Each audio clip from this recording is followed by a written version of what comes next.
Hi, Dave King, Fledgling Finance, trying to help people make plans for their future and to be able to live a financial successful life. I want to talk about what to do at different parts of your life. Uh, I'm in my 50s, and there's a time I'll have to promise you, if you haven't thought about finances before then, definitely going to start thinking about it in your 50s. So here's some things to think about in your 50s. You need to probably start thinking about retirement. Talk with your loved ones. Are you going to downsize? Are you going to move someplace where there's lower taxes? For example, there's no state income tax in Florida and several other states. So where are you going to live? Also, what's your budget going to be? Do you need two cars still if not everybody's going to be commuting to work anymore? What is your budget going to be? Are you going to live in a smaller house? What kind of, insurance needs are you going to have?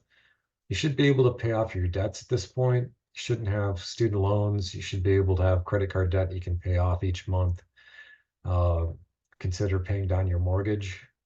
Any amount that you owe is going to essentially keep you tied to a job and create a liability that you have to cover with, and it's easier to pay that off before you retire. And then if you still work, you can then use that extra money that you had for your debts to put towards your retirement. So make a real, effort to prioritize your retirement. Take advantage of catch-up retirement savings. Your 401k and IRA limits are increased once you're in your 50s. You should have higher income. You should also have, you know, paid off your debts so you can take that additional money and start setting aside for your what's going to be near future, hopefully if you're able to retire. Definitely create an estate plan. I talked about it in your 40s, but it's going to be really important to have a will. It's also going to be really important to have kind of a list of your assets and liabilities and your different accounts. Make sure that information is available to someone that if they have to access to that. You also might want to consider uh, living wills. What kind of medical treatment do you want to be able to have that? Uh, where what kind of funeral plans that you would potentially like? Uh, Also identify any retirement income sources. If you've invested in real estate or a landlord, that's passive income. If you've invested in the stock market and bonds, you can have dividends and interest payments that you can collect.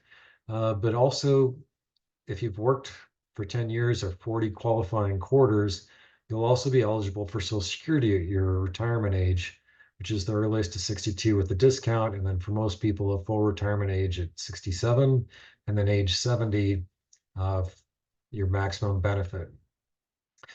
But your earnings over your lifetime will be recorded at the Social Security Administration.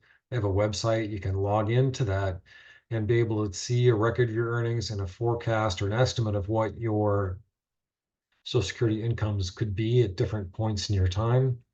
And then you can compare that to your budget and what you think your expenses are with your potential income from pensions and other kinds of sources of income, your savings, to be able to estimate, how much more you actually need to save for your retirement.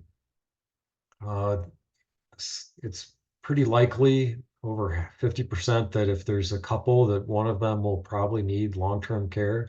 It's usually the spouse as the female that needs long-term care. They live longer and potentially need more help. Uh, Long-term care insurance, you can self-insure yourself through having higher investments, but long-term care insurance can mitigate how fast that draws down and provides a level of care for someone uh, that they need if they're not able to really take care of themselves. That can lower the burden on your family. I think the last thing that most people want is to have raised a family and try to make them more successful and then become a burden to them. So take time to consider what your budget is, the different sources of income you might have, how much savings you need, and make sure that people are aware of where those things are and have adequate insurance to take care of things in case they go wrong.